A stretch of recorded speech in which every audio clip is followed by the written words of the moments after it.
اچھا، زندگی یوں ایسی گھلتی چلی جا رہی ہے. یہ عمر جسے تم سمجھے ہو، یہ عمر جسے تم سمجھے ہو، یہ ہر دم تن کو چنتی ہے.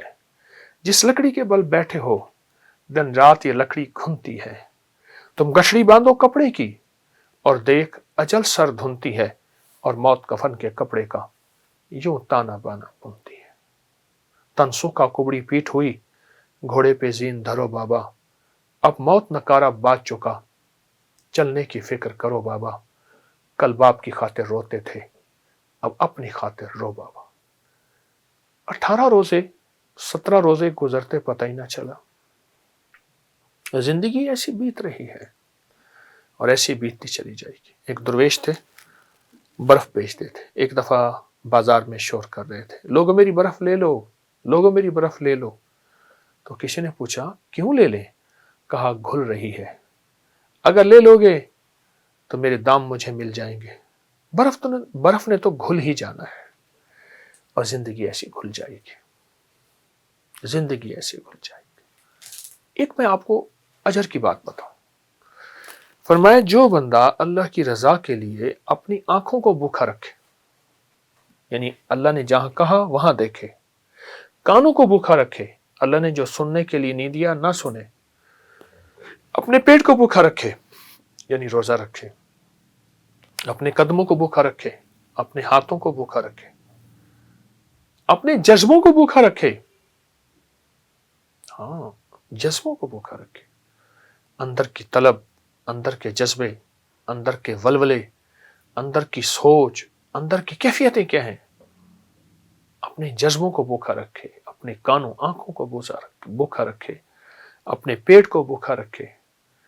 میں اللہ پاک خوش ہو کے کہتے ہیں میرے بندے، میں تیری نسلوں کو فقر سے بچاؤں گا، غربت سے بچاؤں گا، تنگ دستی سے بچاؤں گا. ساری دنیا میں زمین تانبے کی بن جائے، سورج سوا نیزے پہ آ جائے، اگنے اگانے کے لیے کوئی چیز نہ ہو، پر میرے بندے تجھے میں بھوکا نہیں رکھوں گا اور تیری نسلوں کو بھوکا نہیں رکھوں گا. اور غیب کے خزانے سے انہیں کھلاؤں گا، اور غیب کے خزانے سے انہیں پلاؤں گا، اور غیب کے خزانے سے ان کو کھلا پلا کے تجھے بتاؤں گا کہ میں ایسے کھلاتا ہوں اور میں ایسے پلاتا ہوں، ایسے کھلاتا ہوں اور ایسے پلاتا ہوں. جو یہ سب کچھ اللہ کے لیے کرے، سب کچھ اللہ کے لیے کرے. فرمایا جو رمضان میں ایسی جگہ جہاں نظریں تنہائی میں مجھے کوئی نہیں دیکھ رہا، اور نظروں کو نہ بھٹکائے روزے کے ساتھ، اللہ آخری وقت میں ایک فرشتے کو مقرر فرماتے ہیں، اور فرشتہ اس کو پہلے ایک کلمہ پڑھائے گا. یہ بات کہنے لگا ہوں، غور سے سنیے گا. پہلے ایک کلمہ پڑھائے گا، پھر موت کا فرشتہ کو اجازت ہوگی کہ اس کی روح قبض کرے، روح نکالے. اپنی تنہائیوں کو پاک کرنا، اور اللہ کے لیے، اس کی رضا کے لیے، اس کی خوشنودی کے لیے. رمضان کی اس کی مشق کریں رمضان میں اس کی مشق کریں. یہ بہت زبردست عمل ہے اور بہت طاقتور عمل ہے کہ رمضان میں اس کی مشق کریں. جتنا رمضان میں اس کی مشق کریں گے، رمضان کے بعد اللہ پاک جل شانہ ان آنکھوں توفیق دے گا. اگر آنکھوں کو اللہ پاک ایسے رکھ دیتا کہ آنکھیں جھکتی ہی نہ، پلکیں چھپکتی ہی نہ، تو ہم کہتے اللہ بے بس ہیں، آنکھیں جھک ہی نہیں سکتی. اللہ کہے گا نہیں، تم بے بس نہیں ہو، تم بے بس نہیں ہو. اپنی زندگی میں یہ مشق کرنی ہے ہم نے، اور ضرور کرنی ہے. اور آئندہ زندگی کے سارے روزے وہ رکھنے ہیں جس میں آنکھ روزے دار، کان روزے دار، جذبے روزے دار، تنہائیاں روزے دار، اور پیٹ تو ویسے ہی روزے دار ہوگا. انشاءاللہ ایسا کرنے سے اعلیٰ درجے کا تقوی ملے گا، ایسا کرنے سے اعلیٰ قسم کا رزق ملے گا، صحت ملے گی. میں آپ کو ایک عجیب واقعہ سناؤں. ایک صاحب میرے پاس آئے، کہا رزق کم ہے. میں نے کہا اپنی نظروں کو پاک رکھ، اپنے کانوں کو پاک رکھ، اپنے جذبوں کو پاک رکھ، اپنی تنہائیوں کو پاک رکھ. مجھ سے کہنے لگا ہو گیا، کوئی وظیفہ بتائے. میں نے کہا یہ بہت بڑا وظیفہ ہے، اور اس میں مشق کرنی پڑتی ہے، اور اس میں محنت کرنی پڑتی ہے، اس میں بہت سارا کچھ جو ہے وہ نچھاور کرنا پڑتا ہے، اور بہت سی چیزیں چھوڑنی پڑتی ہیں اس ایک چیز کو حاصل کرنے کے لیے. چلا گیا. کچھ عرصے کے بعد پھر ملا. مجھ سے کہنے لگا بہت مشکل کام بتایا، میں تو اس کو آسان سمجھتا تھا، پر میں نے اس کی مشق کی ہے، اس پہ محنت کی ہے. تو میں نے اس پہ ملا کیا؟ کہا اس مشق اور محنت پہ اللہ پاک نے واقعی میرا رزق کھول دیا ہے اور میرا رزق وسیع کر دیا ہے اور میرے رزق میں راحت، رحمت اور برکت ہے. یہ کمال چیز ہے اور زبردست چیز ہے.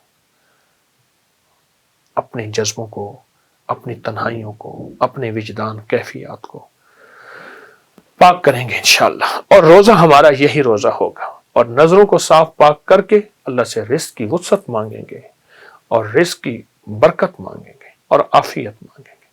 تو انشاءاللہ ہم دنیا میں بھی کامیاب ہوں گے اور آخرت میں بھی کامیاب ہوں گے. ہماری دنیا بھی کامیاب ہوگی، ہماری آخرت بھی کامیاب ہوگی، اور ایسی کامیابی ہوگی جس کو کوئی دنیا کی طاقت ناکام نہیں کر سکتی. جس کو اللہ کامیاب کرنا چاہے اس کو کوئی دنیا کی طاقت اس کو پچھاڑ نہیں سکتی اور اس کو تکلیف دے نہیں سکتی جس کی اللہ حفاظت کرنا چاہے انشاءاللہ. جزاک اللہ. السلام علیکم. یہ اصلی جھاڑو ہے کعبہ کے اندر کا، اور یہ کاپی ہے. یہ بردہ یمانی، بردہ یمانی جو ہے قصیدہ بردہ شریف، جی جی جی، یہ بردہ تھا، اس شکل کا تھا. بردہ کہتے ہیں چادر کو، چادر. جی جی. اور سلائیاں. اور یہ کعبہ کے اندر کا غلاف ہے.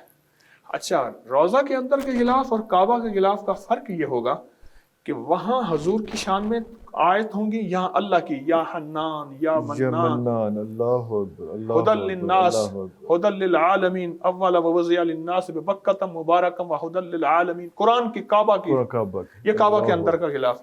یہ ریاض الجنہ کا قالین ہے.